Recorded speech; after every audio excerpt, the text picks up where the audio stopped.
धीमहि धियो यो नः प्रचोदयात्।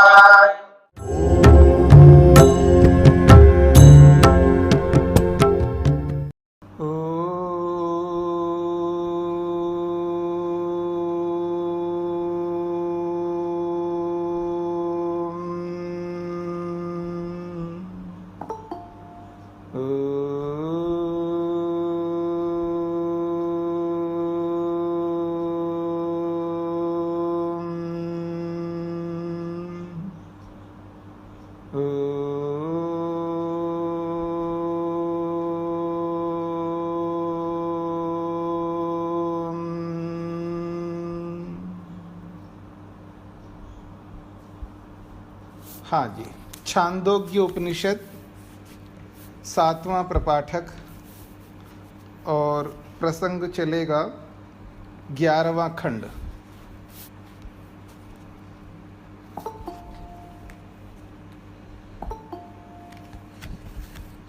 आपका बार बार डिस्टर्बेंस करता है राम जी का।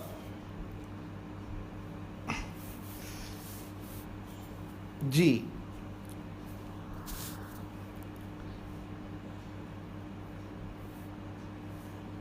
सनत कुमार जी और नारद जी दोनों का संवाद चल रहा है। वो बार बार यही कहते हैं कि इसके और आगे बताइए, और आगे बताइए। तो हम कल आपह तक पहुँचे हैं, उसके आगे बढ़ रहे हैं। तेजो वा अद्भ्यो भूयः तद्वा एतद् वायुम् आगृह्य आकाशम अभितपति तदा आहुर्निशोचति नितपति वर्षिष्यति वा इति तेज एव तत्पूर्वं दर्शयित्वा अथ आपः सृजति तदेतद् ऊर्ध्वाभिः च तिरश्चीभिः च विद्युद्भिः अहर्रादाः चरन्ति तस्माद् आहुर्विद्योतते स्तनयति वर्षिष्यति वा इति तेज एव तत्पूर्वं दर्शयित्वा अथ आपः सृजते तेज उपास्व इति।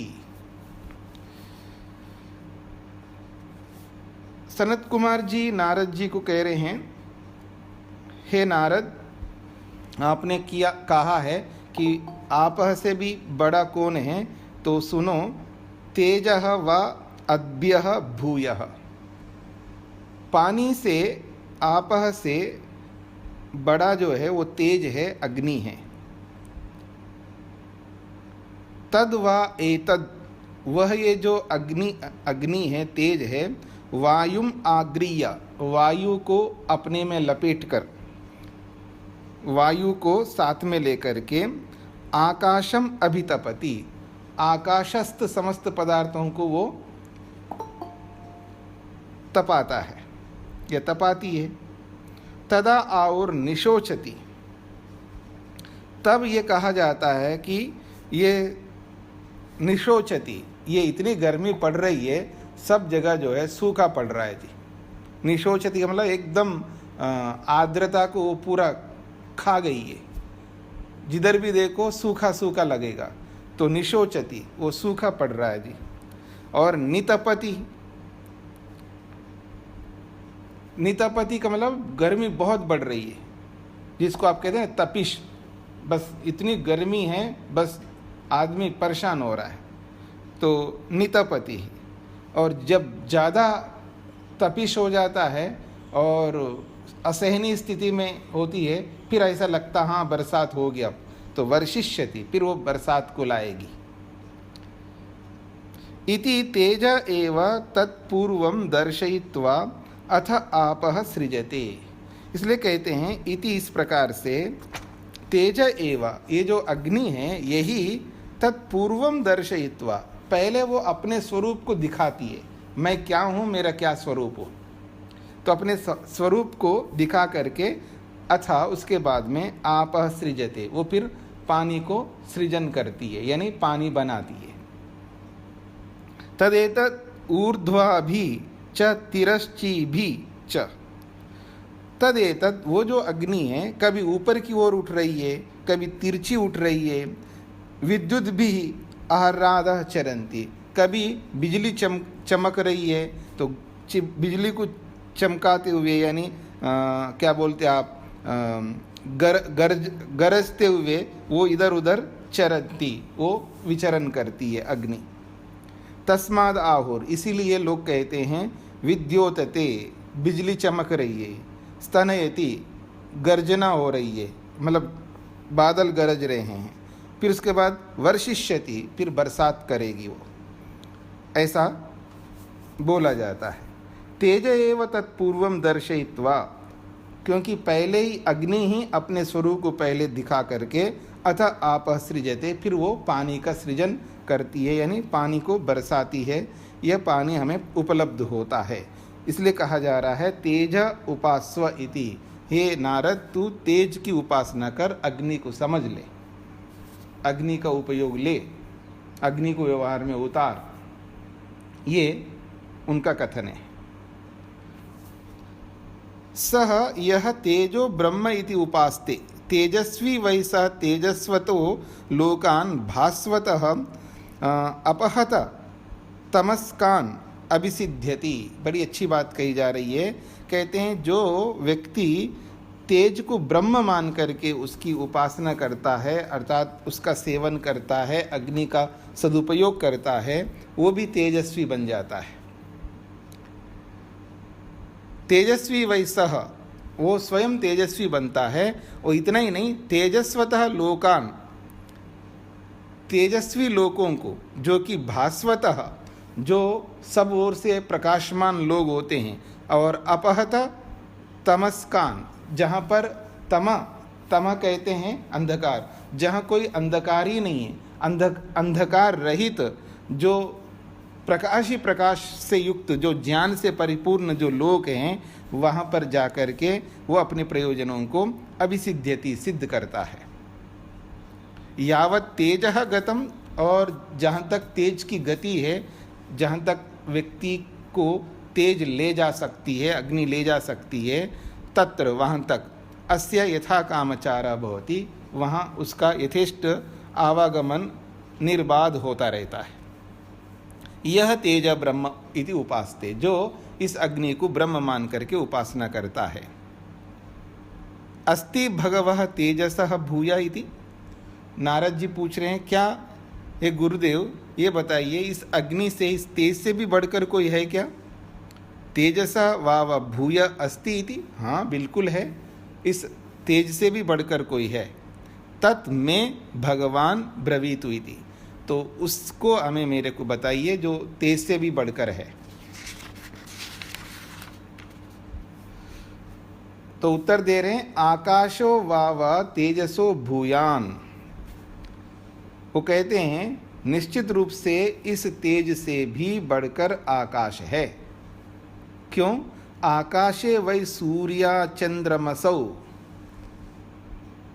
उभौ, इस आकाश में ही तो सूर्य और चंद्रमा ये दोनों हैं। उभौ का मतलब ये दोनों, उभौ दोनों, कौन? सूर्य और चंद्रमा, ये दोनों आकाश में ही विराजमान है। विद्युत, और विद्युत भी आकाश में ही विराजमान है। नक्षत्राणि, सारे के सारे नक्षत्र भी आकाश में ही है। अग्नि ही, अग्नि भी आकाश में है। आकाशेन आवयति, कहा जा रहा है आकाशेन, आकाश के माध्यम से ही कोई व्यक्ति किसी को बुलाता है, पुकारता है, आकाश के माध्यम से ही। आकाशेन शृणोति, आकाश के माध्यम से ही व्यक्ति सुनता है। ये समझ में आ रहा है? आकाशेन आवयति का मतलब है आकाश के माध्यम से बुलाता है। बुलाता है, किससे बुलाएगा जी? शब्द। और शब्द कहाँ रहता है जी? आकाश में। शब्द गुण आकाश का है ना, तो इसलिए बोला जा रहा है कि आकाश के माध्यम से ही किसी को आह्वयति, पुकारता है, बुलाता है। आकाशेन शृणोति, आकाश के माध्यम से ही व्यक्ति सुनता है। जो हम सुन रहे हैं, हमारे जो कान हैं, ये कहाँ पर है? आकाश में ही है। सुनने का साधन भी आकाश है।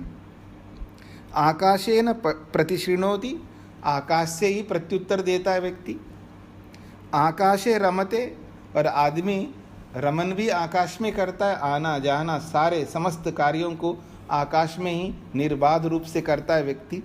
आकाशे न रमते, कभी कभी आकाश में वो रमन भी नहीं कर पाता, बस एक जगह बैठा रहता है, उसको बेड रेस्ट दे दिया जाएगा ना, बस एक ही जगह, वो नहीं रमन कर सकता रोज ही। मैंने ऐसे ऐसे लोगों को भी देखा है, सालों बेड पर रहते हैं, सालों। आपने भी देखा होगा, जीवन में तो सभी लोग सबके सामने आ ही जाते हैं, मतलब कई सालों बेड पर रहते हैं।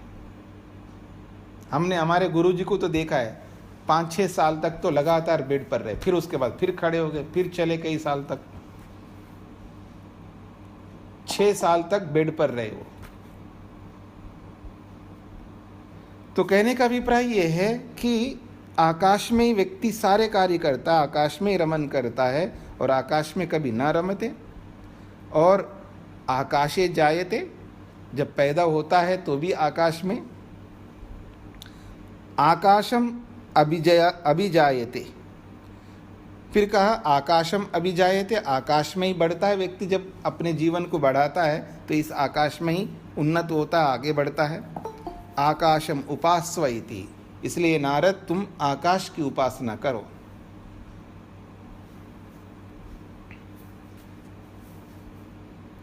अच्छा, मन में आता है क्या आपको कि ये आकाश की उपासना करो, अग्नि की उपासना करो, हाँ पानी की उपासना करो, ये जो बोला जा रहा है ये आपके मन में आ रहा है कि कुछ, कि हम क्या क्या करेंगे? जैसे शेखर जी कल पूछ रहे थे कि इतनी चीज़ें बताई जा रही है, हम जीवन तो बहुत छोटा सा है और कम उम्र है, और इतनी उम्र में भी 20 समस्या ऊपर से और आ जाती हैं, बाल्यकाल और चला गया है, बुढ़ापा और चला जाएगा, हाँ बस बचा कुछ ही साल है और उसमें इतना सारा कुछ करें, बड़ा मुश्किल होता है ना। तो इन सबको भगवान मान करके करो ना। अग्नि भी भगवान है, आकाश भी भगवान है, अर्थात आकाश में भगवान है, अग्नि में भगवान है, और इन सब भी चीज़ों में भगवान है। बस इन सब में भगवान को देखो, तो एक ही की भक्ति करनी पड़ेगी हमको। और जब एक ही की भक्ति करेंगे तो जब पानी को देखेंगे, पानी में भगवान दिखाई देगा ज्ञान से, बौद्धिक स्तर पर, तो हम उस पानी का सदुपयोग ही करेंगे, दुरुपयोग नहीं करेंगे। हर वस्तु में भगवान को जब देखने लगेंगे तो हर वस्तु में हमको भगवान न्यायकारी के रूप में, सर्वशक्तिमान के रूप में, सर्वज्ञ के रूप में, जो भी उसके स्वरूप है वो सब दिखाई देने लगेंगे हमको। जब भगवान को हम सभी पदार्थों में देखने लगेंगे तो फिर एक प्रकार से हम उनकी उपासना कर रहे हैं या उनके माध्यम से भगवान की उपासना कर रहे हैं, एक ही बात है, लक्ष्य वही है हमारा। और दोनों चीज़ें समझ में आएंगी हमको, मतलब भगवान तो समझ में आ ही जाएगा, लेकिन उस भगवान के साथ साथ आकाश है, अग्नि है, वायु है, पृथ्वी है, ये सब ये भी समझ में आ जाएंगे। आपने पीछे पढ़ा था ना कि इधर उधर क्यों भागते हो, उसके पीछे इसके पीछे क्यों दौड़ लगाते हो, एक के पीछे दौड़ लगाओ, सब अपने आप मिल जाएंगे। एक को जानो, सब जाना जाएगा। एक एक के पीछे दौड़ लगाओगे तो बहुत मुश्किल हो जाएगा कि अनंत पारम किल शब्द शास्त्रम, अनंत हैं ये, मतलब वस्तुएं जो है ना अनगिनत हैं, अनकाउंटेबल है, इनको गणना भी नहीं कर पाएंगे हम, किस किस को जानते जाएंगे। पर एक को जान लो तो सब जाने जाएंगे जो पीछे आपने पढ़ा है। तो महत्वपूर्ण वस्तु को हमेशा समक्ष रखता है व्यक्ति, जिसकी मुख्यता, इसका ये अभिप्राय नहीं है एक को जान लो, किसी को जानने की ज़रूरत नहीं है, जाए भाड़ में मेरा शरीर या कुछ भी हो जाए और ये भी कुछ भी हो जाए, ऐसा इसका अभिप्राय नहीं है। इसका अभिप्राय है कि मुख्यता और गौणता, मुख्यता किसमें होनी चाहिए, गौणता किसमें होनी चाहिए, यानी किसको अधिक प्राथमिकता देनी है, किसको कम प्राथमिकता देनी है। ये जो विवेक है ना, ये बहुत बड़ी चीज़ होती है। कई बार आप लोग परेशान होते रहते होंगे कि समाधान नहीं मिल पाता व्यक्ति को, उस सिचुएशन को देखना पड़ता है कि किस सिचुएशन में अपने आप को कैसे रखना। ये जो विवेक है, ऑन द स्पॉट, उसी समय जैसी भी परिस्थिति होती, उसी परिस्थिति में अपने आप को बचा के रखना, अपने आप को स्थिर रखना, जिसको कहते हैं ना स्थित प्रज्ञा। स्थित प्रज्ञा, स्थित प्रज्ञा कहो, स्थिर मति कहो, हाँ, और अपने आप को उसी रूप में सम अवस्था में रखना हो, कुछ भी शब्द का प्रयोग कर सकते, जो भी शब्द आपने सुने हुए हैं। ये विवेक पर निर्भर करता है। और जीवन का जो सारा पुरुषार्थ है जो हमारा, वो यहीं पर टिका हुआ है। यानी सुबह से लेकर शाम तक सुनते जा रहे किसी की बात को, और एक बार लॉस्ट कर दिया हमने। क्या फायदा है सुबह से अब तक सुनने का? जब सुनते जा रहे हैं तो सुनते ही जाओ बस। कब तक, ये कब वाला जो प्रॉब्लम है ना, इसको बीच में मत लाना। कब तक सुनूं, कब तक बोलूं, कब तक करूं, कब तक, ये जो कब तक है ना, इसको लाना नहीं है कभी भी। यदि इस ईश्वर के मार्ग में, मुक्ति के मार्ग में, मोक्ष के मार्ग में किसी को भी चलना ऐसा चाह है, तो उसको यही देखना होगा ये कब तक क्यों? जब तक जिंदा रहेंगे तब तक, मरेंगे तो दोबारा पैदा होंगे, फिर वही काम करते रहेंगे ना। जब तक प्रयोजन की पूर्ति नहीं होती है, जब तक लक्ष्य हाथ में नहीं आता, जब तक मुक्ति नहीं मिलती है, तब तक मान लो ना आप। सतु दीर्घ काल नैरंतर्य सत्कारा सेवितो दृढ़ भूमि, योग कहता है। कब तक करो? दीर्घ काल तक करना। वो दीर्घ काल कितना दीर्घ काल है जी? दीर्घ काल की भी कोई सीमा होगी? हाँ, बिल्कुल सीमा ना हो मनुष्य के लिए तो सीमा ही सीमा है।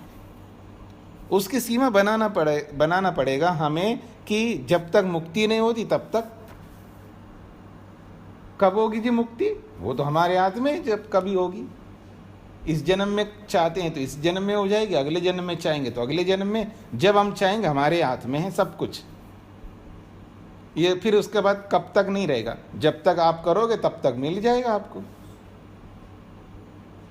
अब आपके हाथ में है। तो आगे बढ़ते हैं हम लोग। तो आकाश की उपासना करो, ये बात कहिए। स यह आकाशम ब्रह्म इति उपास्ते आकाशवतः वै सह लोकान प्रकाशवतः असंबाधान उर्गाय वतः अभिसिद्ध्यति।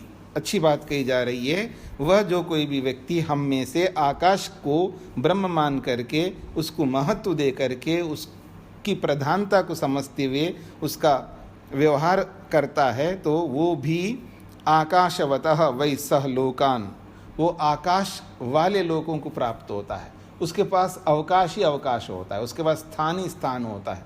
उसके जीवन में कोई स्थान की कोई कमी नहीं होती है। कई लोग तो रोते रहते, मेरे पास स्थान नहीं है, मेरे पास ये नहीं है, मेरे पास वो नहीं है, बहुत रोता रहता है व्यक्ति। तो ऐसा रोना धोना उसके जीवन में नहीं होगा। आकाशवतः वै स लोकान, वो आकाश वाले लोगों को, यानी स्पेस ही स्पेस है। कई बार बोलते ना आप, थोड़ा मेरे को स्पेस दो जी, थोड़ा सा, हाँ थोड़ा, अब हमेशा मेरे साथ चिपके मत रहे ना, थोड़ा सा स्पेस तो दो ना मेरे को। ऐसा हम लोग बोलते हैं ना लोगों को। और वो भी किनको बोलते हैं? अपने निकट के लोगों को बोलते हैं, याद रखना। सड़क पर चलने वाले को थोड़ा बोलेंगे, उसके साथ में तो स्पेस ही स्पेस है हमारा, उसका हमारा कोई संबंध ही नहीं है, उसको पहचानते भी नहीं। लेकिन कई बार आदमी जब पति पत्नी को बोले और पत्नी पति को बोल दे, हाँ, गुरु विद्यार्थी को बोले और विद्यार्थी गुरु को बोले, जो निकट के लोग हैं जब स्पेस चाहिए ऐसे बोलेंगे, कितना बुरा लगता होगा ना आदमी को। लेकिन इस मार्ग में तो बहुत अच्छा लगता है जब कोई कहता है जी थोड़ा स्पेस दो। अच्छा भला हुआ है कि वो स्पेस मांग रहा है, इसका मतलब मेरे को स्पेस दे रहा है, अच्छी बात है। मतलब सोच देखिएगा हमारा कैसा होना चाहिए। मतलब नेगेटिविटी में भी पॉजिटिविटी लाना पड़ता है। मतलब कोई व्यक्ति हमें नकारात्मक रूप देखता है, हमारे को नकारात्मकता से देखता है, उसी में हमारा सकारात्मकता रहती है। उसकी नकारात्मकता में ही सकारात्मकता हमारे जीवन में आ जाएगी। ये ईश्वर मतलब ऐसी व्यवस्था करता है ईश्वर, ऐसा विवेक दे दिया हमें कि जब कोई हमारी ईर्ष्या करता है, समझ लेना लॉटरी लग गई हमारी। कोई हम पर गुस्सा करता है या कोई ईर्ष्या करता है, कोई निंदा करता है, कोई हमारे को भला बुरा कुछ भी कहता है, तो समझ लेना हमें ईश्वर साथ दे रहा है, मतलब उपकार कर रहे हैं सब लोग, ऐसा मान करके जब चलता है व्यक्ति तो बहुत आगे बढ़ता है। मैं उस व्यक्ति की बात कर रहा हूं जिसने अपना लक्ष्य बस यही बना लिया और इसी में लग गया। किसी को नौकरी करनी है, किसी को व्यापार करना है, जिसके कर्तव्य बचे हुए हैं उसमें लगे हुए हैं। मैं ऐसे लोगों के लिए नहीं बोल रहा हूँ, जिसके कर्तव्य पूरे हो गए अपने अपने आश्रमों के। जब वो लोग इस तरह चलेंगे तो उसको तो समस्या ही नहीं होगी किसी भी प्रकार की। उसमें ना बुढ़ापा कोई समस्या देगी, ना शरीर समस्या देगा, मतलब स्त्री शरीर पुरुष शरीर समस्या देगा, ना समय समस्या उत्पन्न करेगा, मतलब कोई भी समस्या नहीं आएगी किसी प्रकार का। सरलता ही सरलता रहेगी, ये समझ करके चलना है। तो कहते हैं प्रकाशवतः असंबाधान, प्रकाशवतः जो प्रकाश से युक्त, प्रकाश वाले, और असंबाधान जो बिना रुकावट के, जहाँ कोई बाधा रुकावट नहीं आती है। फिर कहा उर्गायवत, उर्गायवत बहुत, उरुगायवत बहुत विस्तार से, बहुत बड़ा समूह, अन्न का हो या किसी भी संपत्ति का हो, उन सब से युक्त होकर के अभिसिद्ध्यति, वो अपनी सिद्धि को प्राप्त कर लेता है। उर्गायवत का मतलब यहाँ पर उन्होंने अन्न का समूह भी दिया है, लेकिन अलग अलग इसमें उर्गायवत का में अर्थ जो जो उसकी आवश्यकता है वो सब उसको प्राप्त होंगी, ऐसा अर्थ लेना चाहिए। यावद आकाशस्य गतम, जितनी आकाश की गति है, यानी जो आकाश हमें ले जा सकता है वहाँ तक हमारी गति होगी। तत्र अस्य यथा कामचार भवति, उस वहाँ तक, उस स्थिति तक, उस सीमा तक उसका यथा कामचार, यथेष्ट आवागमन होता है। यह आकाशम ब्रह्म इति उपासते, जो भी आकाश को ब्रह्म मानकर के उपासना करता है उसको ये उपलब्धि मिलती है। अस्ति भगवः आकाशात् भूय इति, ये गुरुदेव ये बताइए आकाश से भी बढ़कर कुछ है क्या? आकाशाद वाव भूयो अस्ति, बिल्कुल है, आकाश से भी बढ़कर है। तद में भगवान ब्रवीतु इति, तो फिर आप उसके बारे में मेरे को बताइए। देखिए आकाश से बढ़कर क्या है वो बताया जा रहा है। स्मरः स्मरो वाव आकाशाद भूयः, स्मर का मतलब होता है स्मृति। बहुत बड़ी बात कही है, आकाश से भी बढ़कर जो है स्मृति है। अब इसको थोड़ा समझने का प्रयत्न कर लीजिएगा। योग में भी आपने पढ़ा हो कि श्रद्धा वीर्य स्मृति समाधि प्रज्ञा पूर्वकम इतरेषां, स्मृति अपने आप में एक बहुत बड़ी चीज़ है। यानी पुण्य कर्म जितने होते हैं उनमें से एक बहुत बड़ा पुण्य कर्म है स्मृति, याद रखना अपने आप में एक बहुत बड़ा पुण्य कर्म है। हम याद नहीं रखते, हम वो याद रखते हैं जिनको याद रखने से कोई अर्थ नहीं, मतलब कोई प्रयोजन की सिद्धि नहीं होती है। हाँ जी वहाँ गए थे ना, जो पिछले साल गए थे ना, वहाँ ये जो लिट्टी चोखी जो बनी थी, जो भी बोलते हैं, हाँ वो बहुत अच्छी थी। अच्छा वहाँ जो हम गए थे जी, वहाँ पर ये रसगुल्ले ठीक नहीं थे। ये सब याद रहता है आदमी को, कपड़े याद रहते हैं, खाना याद रहता है, मकान याद रहते हैं, मतलब बहुत सारी चीज़ें याद रहती है। उसको इस मार्ग के लिए जो याद रखने चाहिए वो याद नहीं रहते। उपासना में बैठ कर के वृत्तियों को रोकने के जो उपाय है वो याद नहीं रहते। या जब किसी भी सिचुएशन में, किसी भी परिस्थिति में जो कोई भी समस्या आती है, उस समस्या का समाधान उसके पास होता है लेकिन वो याद नहीं आता है। ऐसी बहुत सारी बातें हैं जीवन में, तत्काल ऑन द स्पॉट उसी समय जो हमें उसका समाधान करना होता है, वो सारे के सारे समाधान हमारे पास में रहते हैं, हमारी मेमोरी में, हमारी याददाश्त में वो सब रहते हैं, भरे हुए हैं, लेकिन हम उसको लाते नहीं सामने। क्यों? स्मृति में कमी, अथवा उस स्मृति को संभाल के नहीं रख पाते हैं। तो इसलिए कहा जा रहा है स्मरः वाव आकाशाद भूयः, ये जो स्मृति है, स्मरण शक्ति है, ये आकाश से भी बढ़कर है। तस्मात् इसलिए कहा जा रहा है यद्यपि बहवः आसीरन्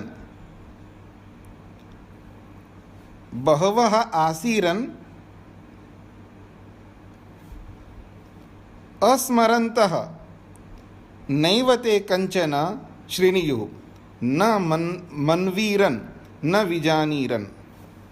बहुत अच्छी बात कही जा रही है। यद्यपि बहवः आसीरन्, यद्यपि किसी के सामने बहुत सारे लोग हैं, उसके सामने बैठे हों, उसके सामने खड़े हों, बहुत सारे लोग उनके सामने हैं, तो कहते हैं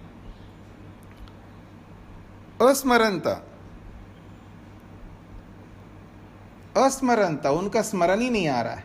बहुत सारे लोग बैठे हैं सामने, अगर उसकी स्मृति ठीक नहीं है, स्मरण शक्ति काम नहीं आ रही है, तो कितने लोग बैठे हो उनके, आप निकट के निकट लोग बैठे हों, बड़े से बड़े लोग बैठे हों, जैसे भी लोग बैठे हो, अस्मरंतः स्मरण न करते हुए, नैवते कंचन शृणुयुः, फिर वो सुन ही नहीं पाते, वो कुछ भी नहीं सुन पाएंगे, किसी की बात को सुनेंगे नहीं, याद ही नहीं है तो क्या सुनेंगे। फिर कहा न मनवीरन, जब सुन ही नहीं पाते हैं तो मनन क्या कर पाएंगे। न विजानीरन, और वो जान भी नहीं पाएंगे। यदि स्मृति में कमी आ जाए किसी की भी स्मृति में, तो कितने लोग भी बैठे हों वो स्थिति में नहीं रह सकेगा।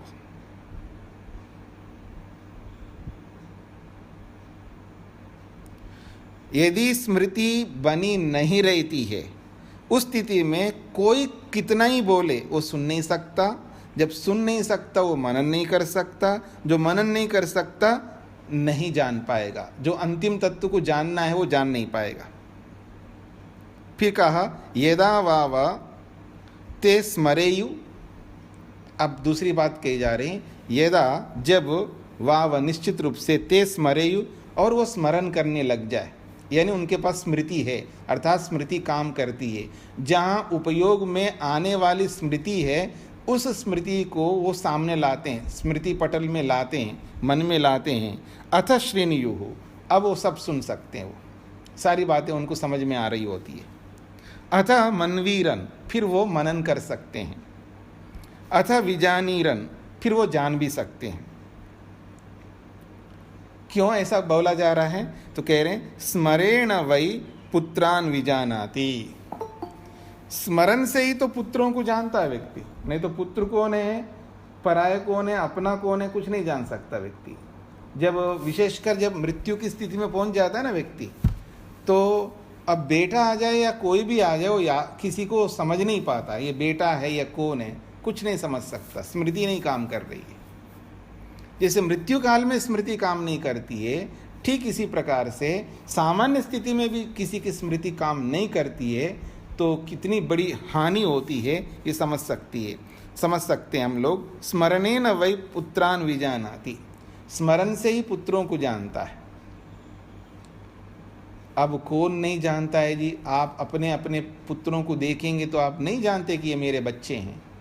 जैसे पुत्रों को जानते हैं वैसे भगवान को नहीं जानते, वैसे आत्मा को नहीं जानते, वैसे संस्कारों को नहीं जानते हैं, वैसे अपने पापों को नहीं जानते, वैसे अपने पुण्यों को नहीं जानते। ऐसे बहुत सारी बातें हैं जो हम नहीं जानते। क्यों? स्मृति में वो रहते हुए भी हम नहीं जान पा रहे, जिनको जानना चाहिए। फिर कहा स्मरेण पशून विजानाति, स्मरण से ही पशुओं को भी जानता है। ये एक उदाहरण मात्र है यहाँ पर कि पुत्रों को जानता है, पशुओं को जानता है। ये इसका अर्थ है कि अगर स्मरण रहे सबको जान लेगा, और सब में ये भी जान लेगा, मुक्ति को भी जान लेगा, ईर्ष्या को, अहंकार को, जो भी दोष है सबको जान लेगा, गुस्से को भी जान लेगा, लड़ाई झगड़े को भी जान लेगा, सबको जान लेगा। जब सिचुएशन ऐसा आ रहा हो आपके सामने, परिस्थिति ऐसी आ रही हो, अब ये झगड़ेगा व्यक्ति तो समझ लेगा, उसको याद रहता है अब ये झगड़ने आ रहा है, मेरे को नहीं झगड़ना, ये 100 बातें सुना देगा गुस्से में, मेरे को एक बात भी नहीं सुनाना है, वो उसको याद रहेगा। ये आग बबूला हो रहा है तो बिल्कुल मैं शांत रहूंगा। ये स्मृति जब तक सामने नहीं लाएंगे, लाना ही नहीं है, उसका व्यवहार में उतार करके हमको वैसे ही व्यवहार करना है, तो ये स्मृति का होने का अभिप्राय है।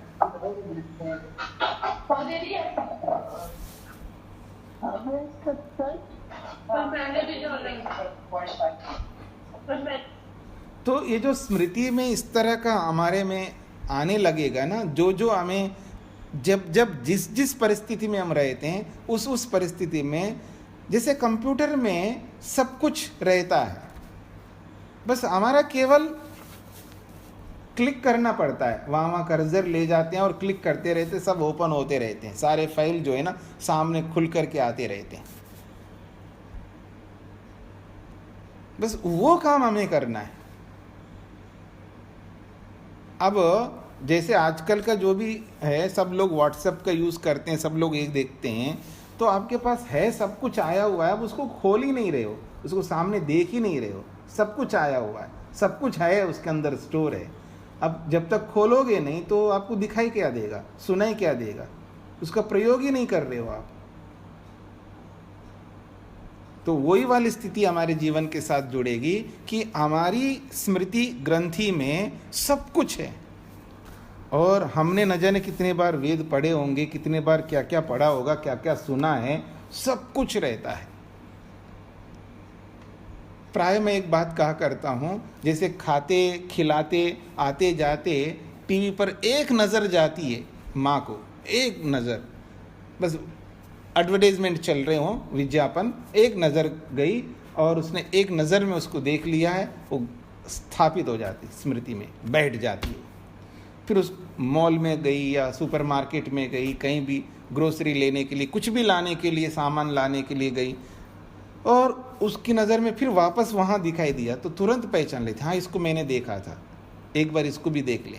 कितना प्रभाव देता है संस्कार, हमारी मन के अंदर वो ऐसे अंकित हो जाता है। तो जो भी हम देखते हैं, जो भी सुनते हैं, जो भी बोलते हैं, जो कुछ भी हो रहा होता है, पांचों ज्ञानेंद्रियों से, पांचों कर्मेंद्रियों से, पांचों ज्ञानेंद्रियों से पांचों प्रकार का ज्ञान निरंतर हम प्राप्त कर रहे होते हैं, जाने और अनजाने में। आप देख सकते, जाने अनजाने में ज्ञान निरंतर मिल रहा होता है। पांचों ज्ञानेंद्रियों से हम कुछ ना कुछ जान रहे होते हैं, क्योंकि जागृत अवस्था में, और जब तक जागृत अवस्था में कुछ ना कुछ जान रहे होते, नहीं तो कुछ ना कुछ कर्म कर रहे होते। तो कर्म भी बनते जा रहे हैं, ज्ञान भी प्राप्त हो रहा है, और उसको संभाल के नहीं रख पा रहे हम लोग। क्यों? स्मरण शक्ति वैसी नहीं है हमारी जैसी होनी चाहिए। तो ये बात यहाँ पर कही जा रही है कि यदि वो किसी को जानता है तो सबको नहीं जान पा रहा है। तो इसलिए यहाँ पर पुत्र और पशुओं की इसलिए कहा, जिसके सबसे निकट के लोग हैं ना, उसको समझाने का प्रयत्न किया यहाँ पर। इसलिए कहा जा रहा स्मरम उपासव, हे नारद तुम स्मृति की उपासना कर, स्मृति को समझ लो कि स्मृति जीवन में बहुत महत्वपूर्ण है। और उससे बढ़कर क्या पुण्य कर्म हो सकता है कि जब व्यक्ति याद रख करके, इन सब चीज़ों को याद रख करके और अवसर आने पर उसका प्रयोग में ले आता है, तो बस वो जीवन के नैया को पार कर ही सकता है वो। इसलिए स्मृति की उपासना कर, ये बात कही जा रही है। स यह स्मरम ब्रह्म इति उपास्ते यावत् स्मरस्य गतम तत्र अस्य यथा कामचार भवति। वह जो कोई भी व्यक्ति इस स्मृति को ब्रह्म मान करके, इसको महत्व दे करके इसका सेवन करता है, तो यावत् स्मरस्य गतम, स्मृति की जितनी गति होती है, स्मृति जहाँ तक हमें ले जा सकती है, हमारी आत्मा को हमारे कर्मों के माध्यम से, तत्र वहाँ तक अस्य यथा कामाचारः भवति, वहाँ पर इसका यथेष्ट आवागमन होता है, यानी यथेष्ट फलों का उपभोग करता होता है। यह स्मरम ब्रह्म इति उपास्ते, पर उसको स्मरा को यानी स्मृति को ब्रह्म मान करके उपासना करना होगा। अस्ति भगवः स्मराद भूय इति, इस स्मरण शक्ति से भी बढ़कर कोई है क्या गुरुजी? स्मराद वाव भूयः अस्ति तत् में भगवान ब्रवीतु इति। हाँ बिल्कुल है, स्मरण शक्ति से भी बढ़कर कोई है, तो यदि है तो उसके बारे में मुझे बताइए। आशा वाव स्मराद भूयः, बहुत बड़ी बात कही है। इस स्मरण शक्ति से भी आशा जो है ये बहुत बड़ी चीज है। आशा कहते हैं आशा वाव स्मराद भूयस्य, भूयसी, हाँ स्मराद भूयसी, आशा स्त्रीलिंग में है ना, तो आशा वाव स्मराद भूयसी, ये आशा जो है स्मरण शक्ति से भी बढ़कर है। फिर कहते हैं आशा इद्ध वै स्मरः मंत्रान अधीते कर्माणि कुरुते पुत्रांश्च पशूंश्च इच्छते इमं च लोकम अमुं च इच्छते आशाम उपास्व इति। वो कहते हैं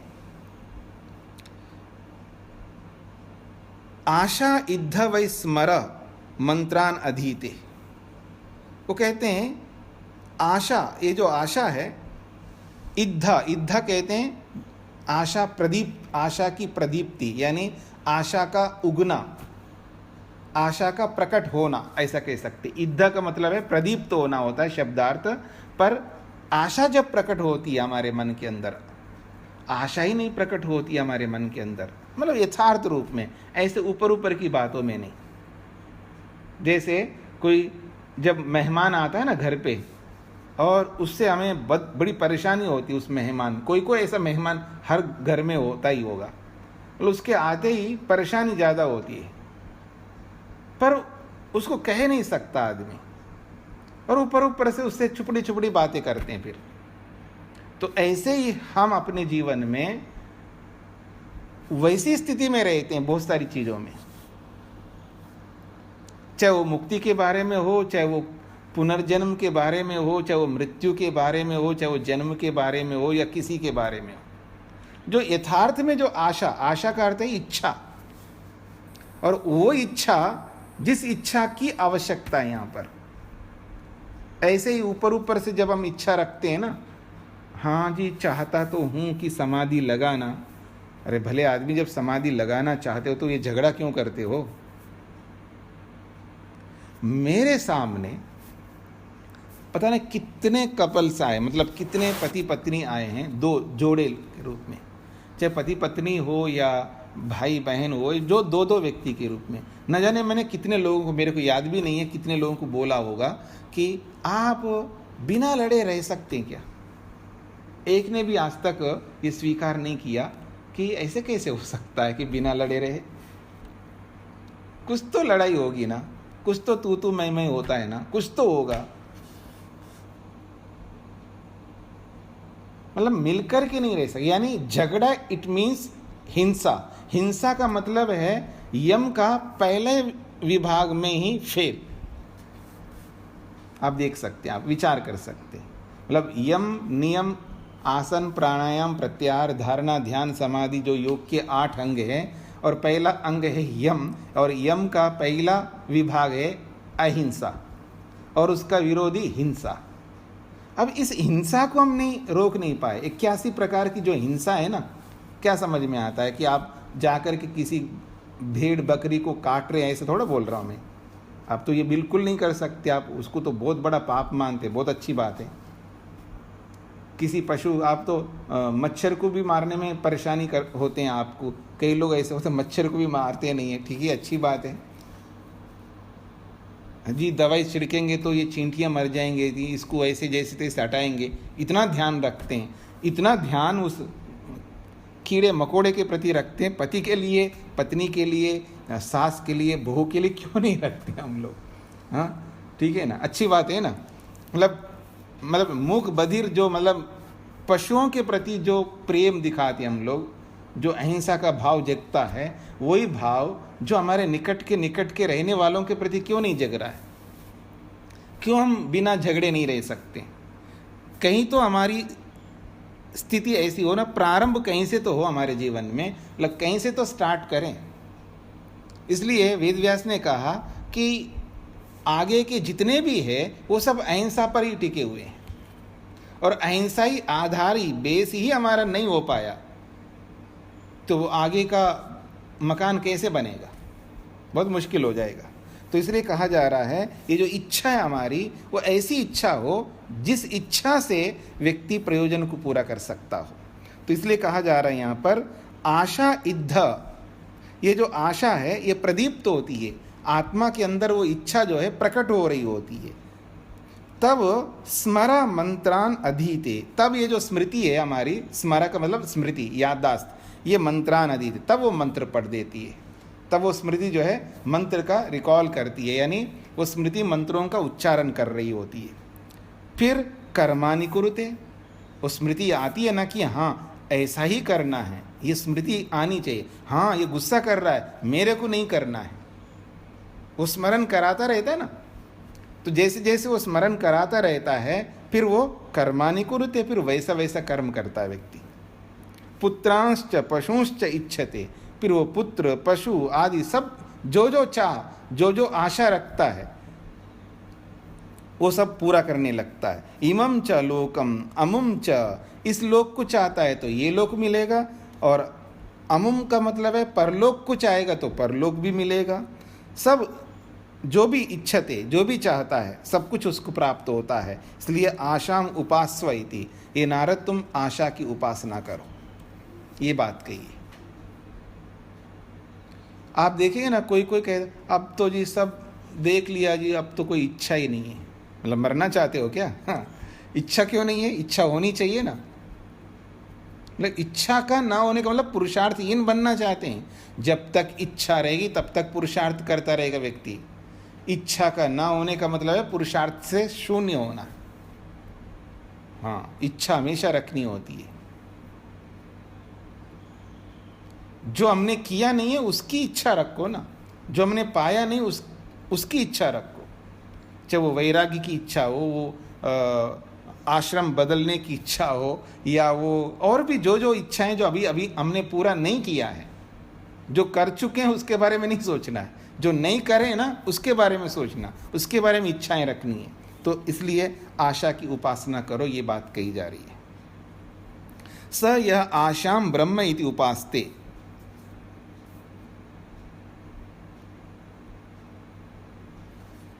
स यह आशाम ब्रह्म इति उपास्ते, जो इस आशा को ब्रह्म मान करके उपासना करता है। तो कहा जा रहा है आशया अस्य सर्वे कामा समृद्ध्यन्ति, आशया इसी आशा के कारण से अस्या उस व्यक्ति के सर्वे कामा, वो सारी की सारी कामनाएं समृद्ध्यन्ति पूरी होती है। क्योंकि वो गलत आशा नहीं रखता है ना। मतलब आशा रखने का मतलब यहाँ कोई वो तृष्णा की बात नहीं हो रही है। तृष्णा एक अलग बात है, आशा एक अलग बात है। यहाँ विद्यापूर्वक चल रहा है ना, यहाँ ये बहुत बहुत आगे बढ़ चुके हैं नारद जी, याद रखना। नारद जी बहुत आगे बढ़ चुके हैं, ये अविद्या आदि उस चक्कर से ऊपर उठ चुके हैं।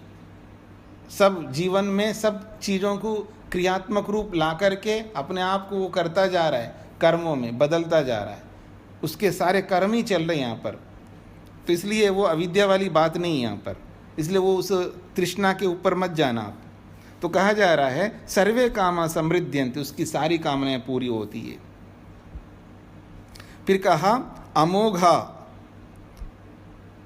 अमोघा ह अस्या आशीषा भवन्ति, अस्या इस व्यक्ति के आशीषः, जितने भी आशीर्वाद हैं, जितने भी उसकी कामनाएं, वो अमोघा बिल्कुल सफल होते हैं, असफल कभी नहीं हो सकते। यावद आशाया गतम, और इस आशा की जितनी गति है, जहाँ तक ये आशा मनुष्य को, आत्मा को ले जा सकती है, तत्र वहाँ तक अस्य यथा कामचार भवति, वहाँ तक उसका यथेष्ट गमन होता है। अर्थात वो जो जो फल प्राप्त करना चाहता है उसको निर्बाध बिना रोक टोक के वो सारे फलों को वो प्राप्त करता है, जो आशा से प्राप्त होने वाले फल है। यह आशाम ब्रह्म इति उपास्ते, जो आशा को ब्रह्म मान करके उपासना करता है। अस्ति भगवा आशाया भूय इति, आप एक बात बताइए, इस आशा से भी बढ़कर कुछ है क्या? आशाया वाव भूय अस्ति इति, हाँ आशा से भी बढ़कर कुछ है। तत् में भगवान ब्रवीतु इति, यदि है तो उसके बारे में मेरे को बताइए। प्राणो वाव आशाया भूयान, वो कहते हैं प्राण जो है आशा से भी बढ़कर है। यथा वा अरा नाभौ समर्पिता एवं अस्मिन् प्राणे सर्वं समर्पितम, बड़ी अच्छी बात कही जा रही है। कहते हैं आशा से भी बढ़कर प्राण है। जैसे कि एक उदाहरण देकर के समझा रहे हैं, यथा वही आराह नावो समर्पिता, जैसे पहिए में अलग अलग आरे एक जगह जुड़े हुए रहते हैं, एवं इसी प्रकार के से अस्मिन् प्राणे सर्वम समर्पितम, इस प्राण में सब कुछ समर्पित हैं। प्राण में सब कुछ रहते हैं, आत्मा भी प्राण में विराजमान है, बुद्धि भी प्राण में है, और अहंकार भी प्राण में है, मन भी प्राण में है, ज्ञानेंद्रियां, कर्मेंद्रियां, तन्मात्राएं सब कुछ प्राण में प्रतिष्ठित हैं। बिना प्राण के इनकी कोई गति नहीं है। जैसे सारे आरे जो है नाभि में लगे रहते हैं, ऐसे प्राणी में ये सब लगे हुए हैं, प्राण में सब कुछ समर्पित हैं। प्राणः प्राणेन याति, देखो प्राण प्राण से ही चलता है, प्राण को चलाने वाला भी प्राण है, इसलिए कहा जा रहा है प्राण प्राणेन याति, प्राण प्राण से गमन करता है। प्राणः प्राणम ददाति, प्राण ही प्राण को देता है। प्राणाय ददाति, और जब कुछ आवश्यकता पड़े तो प्राण के लिए सब कुछ दे देता है वो प्राण। प्राणः पिता, देखो प्राण ही पिता है। प्राणः माता, प्राण ही माता है। प्राणः भ्राता, प्राण ही भाई है। प्राणः श्वसा, प्राण ही बहन है। आचार्यः प्राणः, आचार्य ही प्राण है। ब्राह्मण ही प्राण है, सब कुछ प्राण है। इसलिए प्राण को समझने का प्रयत्न करो, ये बात कही जा रही है। स यदि मातरम व पितरम व भ्रातरम व स्वसारम व आचार्यम व ब्राह्मणम व किंचित वृषम इव प्रत्याह, इसलिए बोला जा रहा है। अब ये कितना अच्छा व्यवहारिक बात कही जा रही है, जब प्राण की उपमा दी जा रही है, पिता, माता, भ्राता, भगिनी, आचार्य, सब कुछ प्राण को ध्यान में रख कर के उपमा दी जा रही है। अब हम क्या करते देखिएगा, यदि स पितरम, वो पिता से, मातरम माता से, भ्रातरम भाई से, श्वसारम बहन से, या आचार्यम आचार्य से, ब्राह्मणम ब्राह्मण से, जिस किसी से भी, ये सब कुछ उदाहरण दिया। किंचित वृषम इव प्रत्याह, उसको थोड़ा सा ज़्यादा बोलते हैं हम लोग। माता के साथ कैसे व्यवहार करते हैं जी, कभी कभी ऐसे बोलते हैं, नहीं बोलना चाहिए व्यक्ति को, ऐसी बात बोलते थे। माँ को, पिता को, सबको ऐसा बोलते हैं। तो वृषम इव, मानो थोड़ा सा ऊंचा बोल दिया या कुछ गलत शब्द बोल दिया है, और जो दुख देने वाले शब्दों को हमने बोला है, तो धिक्त्वा अस्तु इति एव एनम आहु, ऐसे बोलने वाले को सभी लोग ये कहें धिक्कार है तुझे, तू बेटा है क्या? बेटा होकर कैसे बोलता है माँ को, पिता को, भाई को, बहन को, पति को, पत्नी को? क्या है आप, क्या बोल रहे हो आप? ऐसे उसका धिक्कार करते हैं लोग। और इतना ही नहीं धिक्कार करते हैं, आगे क्या बोलेंगे लोग, पितृहा, तो पिता के घातक हो।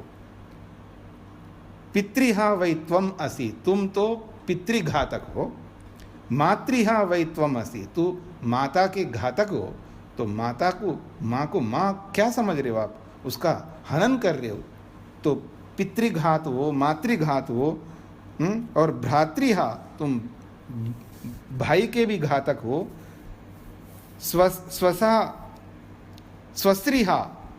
स्वस्त्रीहा वै त्वम असि, आचार्यः वै त्वम असि, ब्राह्मणः वै त्वम असि। सबके लिए ये बोल रहा है। हाँ का मतलब ये हन धातु का प्रयोग किया जा रहा है यहाँ पर।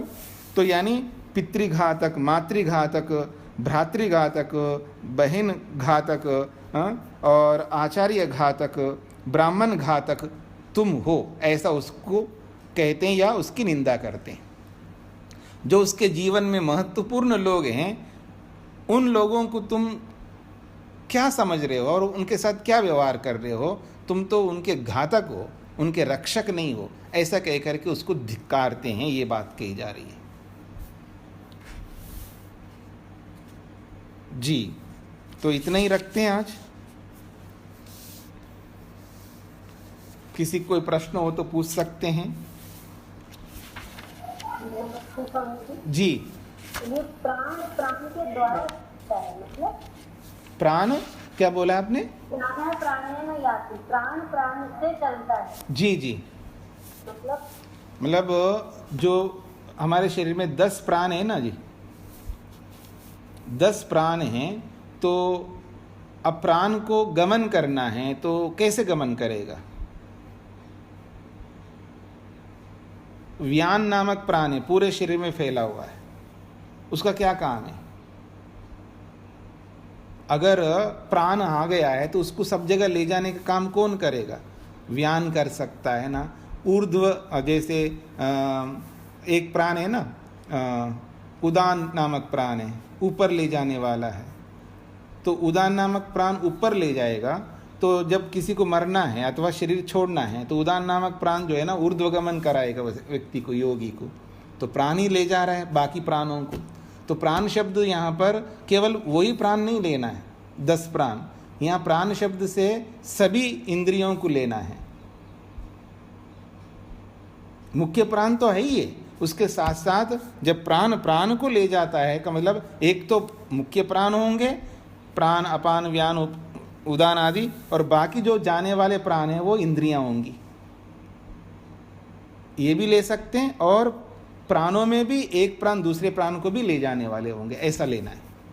ठीक है जी। जी, और कोई? प्रणाम जी। आपने अपने स्वामी सत्यपति जी महाराज 5-6 वर्ष आपने कहा कि बिस्तर पर भी रहे। जी, ऐसा कुछ देखने में आता है स्वामी जी। मैं एग्जाम्पल दे रहा हूँ अपने, जैसे संसार का अमीर व्यक्ति वॉरेन बफेट, वो 91 साल का है। जी जी, और उसका पार्टनर चार्ली मंगर है उसका नाम, वो 97 वर्ष का, 97। जी जी, और वो आज भी बहुत बहुत मतलब पूरी उनकी बुद्धि और सक्रियता बिल्कुल काम करती है सर। वो पूरे इतने बड़े बिजनेस को अभी भी पूरी एक्टिवली संभाल रहे हैं। जी जी, और उनके मतलब उनकी जान शक्ति बिल्कुल ऊपर है जी, मतलब आपको फर्क नहीं पड़ा। और एक हम सामान्य व्यक्ति को जानते हैं, देखते हैं, हम अपने माता पिता को भी देखते हैं, जैसे जैसे वो 70, 80, 85 वर्ष के होते हैं, उनकी इच्छा शक्ति बहुत कम हो जाती है और वो पुरुषार्थ नहीं करते।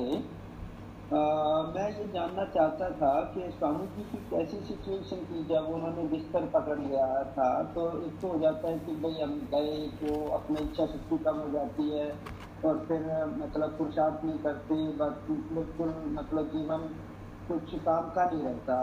ये हमारा, और या उनका फिर भी बिस्तर पकड़ने शरीर काम नहीं कर रहा था, इतना साथ नहीं दे रहा था, लेकिन मन से बुद्धि से और सबसे ज़्यादा वो पूरे स्तर थे, अच्छा काम कर रहे थे। वो मैं जानना चाह रहा था कि कैसे मतलब अगर आदमी का ज्ञान स्तर ठीक हो तो वृद्ध अवस्था में भी वो बहुत प्रोडक्टिव होते हैं, क्या कौन उसको छोड़ देता है और कौन उसको बनाए रखता है? जी जी, मैं आपको स्पष्ट कर चुका था। हाँ जी, हाँ जी, प्रश्न समझ में आ गया आपका। तो इसमें एक तो सबसे बड़ा कारण है हमारे कर्म, जो पीछे से हम जिन कर्मों को लेकर के आते हैं। तो जिसको मैं अक्सर बोलता हूँ, यदि रॉ मटेरियल बहुत स्ट्रांग होता है, यानी माता पिता बहुत स्ट्रांग होते हैं, उनके शरीर भी बहुत अच्छे होते हैं, उनके कर्म भी बहुत अच्छे होते हैं, तो आने वाला जो बच्चा है वो भी उसी कैटेगरी का आएगा। तो उसका शरीर भी बहुत अच्छा बनेगा और उसके कर्म भी उसी प्रकार के होंगे, फिर उसी परिवेश में वो आगे बढ़ता जाएगा। और रॉ मेटेरियली यदि कमज़ोर हो तो इसका मतलब है उसके कर्म उतने अच्छे नहीं है किसी ना किसी कारण से, तो वो आने वाला जो बच्चा आएगा वो भी उसी प्रकार का आएगा। तो आज हम बहुत अच्छे कर्म करते हुए भी हमारे शरीर बेकार से लग रहे हैं, इसके पीछे हमारा रॉ मटेरियल जैसा होना चाहिए था वैसा नहीं था, वैसे ही हम एक्सीडेंटली पैदा होने वाले लोगों में से हैं। ठीक है जी।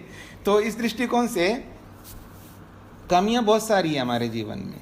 इतना होने के बाद में भी हमारे जो गुरुजी है वो होश में रहते थे और उत्साह में रहते थे और हमेशा यही बातें करते रहे हैं। मतलब मृत्यु से पहले 10 दिन पहले तक भी वो ईश्वर प्रणिधान और मुक्ति के लिए प्रयत्न करने का और यही उपदेश करते थे। हम लोग जाते थे तो हमें यही बात कही, सब छोड़ो ये काम करो, यानी उत्साह से रहते थे। वो एक अलग बात है, बीच बीच में जब दवाइयाँ उनको देते तो दवाइयों के कारण से वो जो निद्रा की स्थिति, तंद्रा की स्थिति आती थी, जब तक वो दवाई का असर होता है उस स्थिति में एक अलग स्थिति आती थी। तो भी वो इस तरह का जैसे सामान्य लोग रिएक्ट करते हैं उस तरह का ना करते हुए वो यही स्थिति में रहते थे, ध्यान करना, वो करना, ये करना, ये सब करते रहते हैं। लेकिन दवाइयों में बीच बीच में कुछ परेशानियाँ आती थी, वो सबके साथ हो सकता है, कैसा भी व्यक्ति हो। लेकिन वो जब स्थिति नहीं होती थी, वो इतने सालों तक वो सब यही काम करते रहे। उनसे जो भी मिलने जाते हैं वो यही उपदेश करते हैं। कोई घर गृहस्थी की बात, नौकरी धंधे के बारे में या परिवार, वो जो सांसारिक बातें जिसको आप कहते हैं, वो बिल्कुल ना करते हुए वो ये परवाह ही नहीं करते थे कि ये कौन लोग है, क्या है।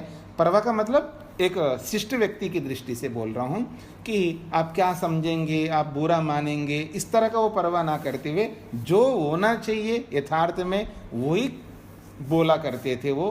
तो हम लोग उसको देख करके ही हमको लगता था कि इतने सालों तक व्यक्ति बेड पर रहे और परेशान हो, दुखी हो और शरीर के प्रति अनिच्छा हो और जीवन के प्रति अनिच्छा हो और सब बेकार हो, ऐसा बोलने का अभी तक हमने कभी ऐसा उनके मुंह से ना सुना है, ना उनकी प्रतिक्रियाएं ऐसी हुई है। वो अच्छे स्थिति में ही रहे। जी जी जी। तो वो उन्होंने अपने शरीर से या कुछ निराशावादी नहीं हुए बीच में, ये 4-5 साल का लंबे समय चला उनका? जी नहीं आए। दवा बीच बीच में जो जब हेवी डोज देते थे तो उसके कारण से उनको बीच बीच में समस्याएं आई है, पर उनको छोड़ करके अगर देखते हैं तो कभी ऐसा नहीं हुआ है। ना मेरे सुनने में आया है और ना किसी और उनकी सेवा में रहने वालों ने हमें ऐसा बताया है, क्योंकि हम भी 24 घंटे उनके सामने तो नहीं रहे हैं, लेकिन जब भी उनके सामने गए हैं, जब भी उनको देखा है, इतने सालों से हम उनके संपर्क में रह करके देखा है, तो ऐसा कभी नहीं हुआ। और वो बहुत बड़े बड़े रोगों से ग्रस्त रह करके, बड़े बड़े का मतलब है उनका मुख्य रोग तो पेट से संबंधित ही था, क्योंकि उनके बाल्यकाल में कहिएगा या गुरुकुलीय काल में कहिएगा, उनको जो पोषक तत्व ना मिलने के कारण से उनका डाइजेशन जो है, पाचन क्रिया जो है बहुत कमज़ोर हो गई। उसके कारण से जो आयुर्वेद की दृष्टि से वात रोग होते हैं, अलग अलग वात रोगों के कारण से परेशान रहे हैं शारीरिक रूप से। बाकी ऐसे कोई मेजर रोग, कोई हार्ट अटैक आया हो या कोई उनको और अलग अलग रोग, बड़े बड़े रोग आ गए हों, कई लोगों में भ्रांति भी हो गई, उनको कैंसर हो गया, ऐसा कुछ नहीं था। न कैंसर था, न हार्ट अटैक था, या कुछ ऐसे कोई बड़े मेजर रोग कोई नहीं है। बस उनका पेट से संबंधित ही रोग थे और वात रोग उनका सबसे बड़ा रोग था, जिसके कारण से उनको समस्या होती थी। और उसी कारण से कान में आवाज़ आना, कान में सुनाई ना देना, उसी कारण से मुंह में परेशानी होना, ऐसे जो छोटे मोटे जो रोग होते हैं वो कुपोषण के कारण से ही उनको बहुत सारे रोग आए हैं, जो सामान्य रोगों के रूप में।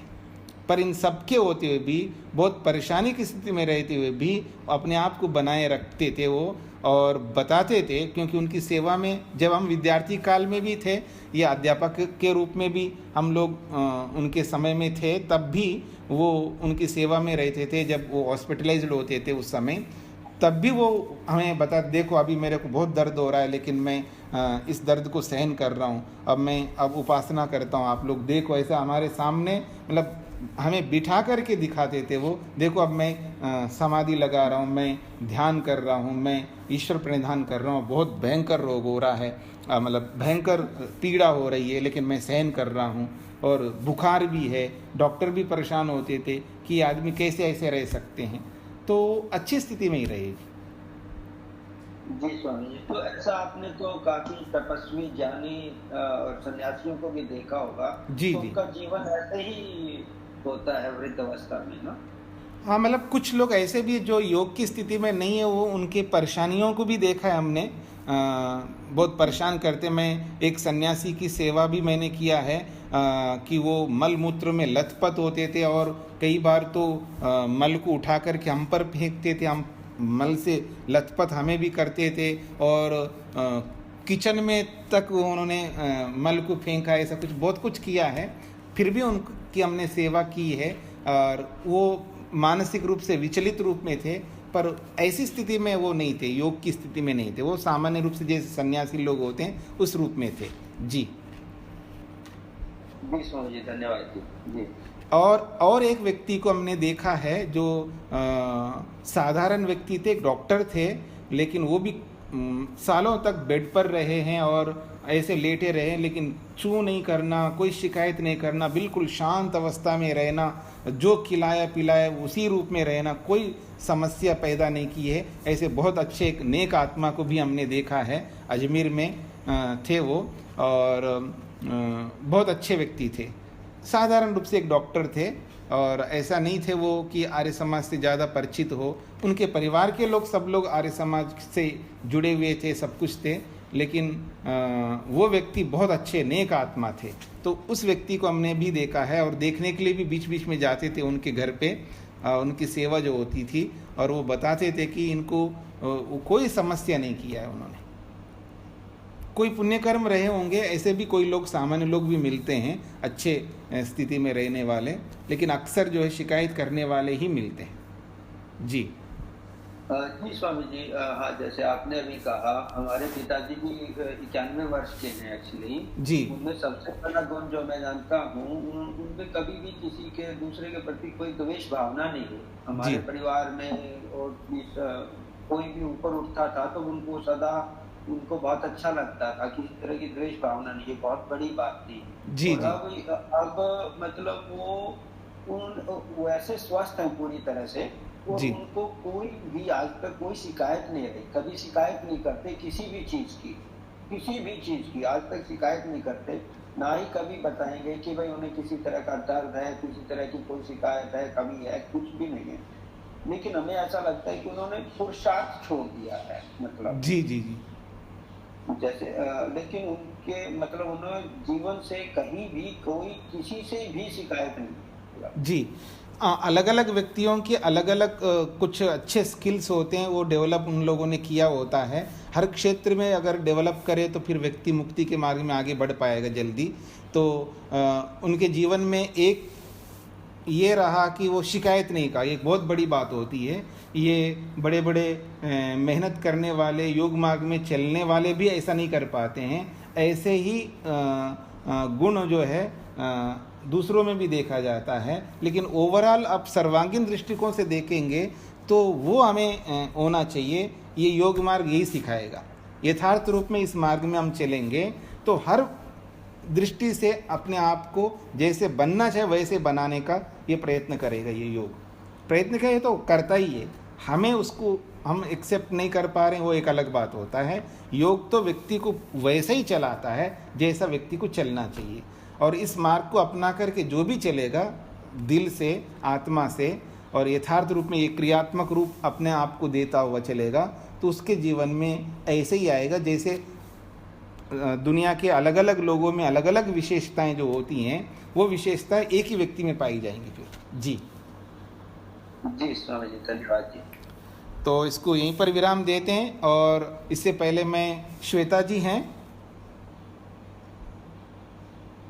श्वेता जी नहीं है आज जी, तो कल से आप में से कोई रिकॉर्डिंग करके मेरे को भेजिएगा, क्योंकि मैं कल से बाहर रहूँगा, तो मैं रिकॉर्डिंग नहीं कर पाऊँगा, केवल पढ़ा पाऊँगा।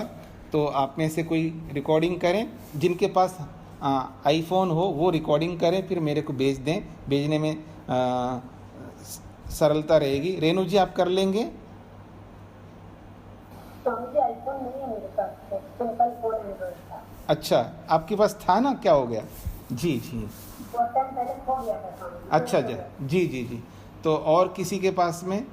शेखर जी स्वामी जी, आप? मैं कर लूंगा स्वामी जी, पहली बार करूंगा, तो मेरे साथ कोई एक भाई बहन और भी कर ले तो भी जैसे एज बैकअप के लिए मैं कर लूंगा स्वामी जी जी, हाँ, जिन जिन के पास है वो सभी कर सकते हैं। जैसे राजीव जी हैं, उनके पास भी है, और ऐसे बहुत सारे लोग हैं जिनके पास आईफोन है।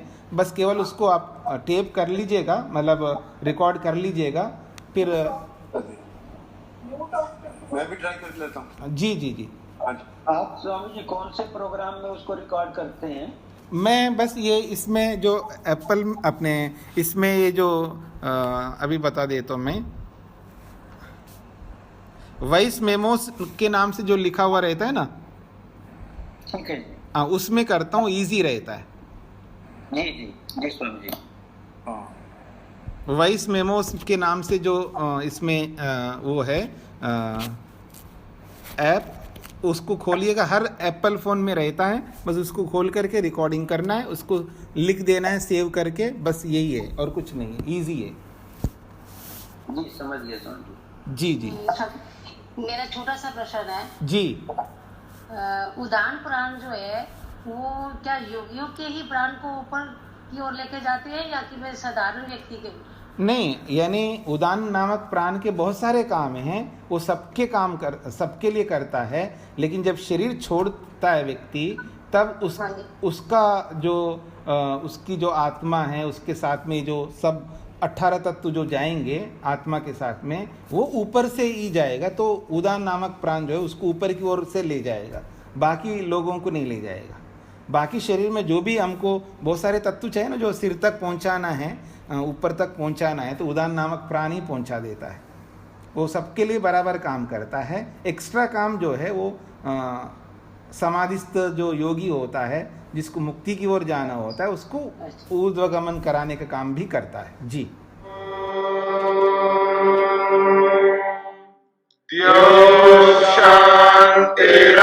शान्तिरन्तरिक्षं शान्तिः पृथिवी शान्तिरापः शान्तिरोषधयः शान्तिः वनस्पतयः शान्तिर्विश्वे देवाः शान्तिर्ब्रह्म शान्तिः सर्वं शान्ति शान्तिरेव शान्ति क्षमा शान्तिरेधि ॐ शान्ति शान्ति शान्ति।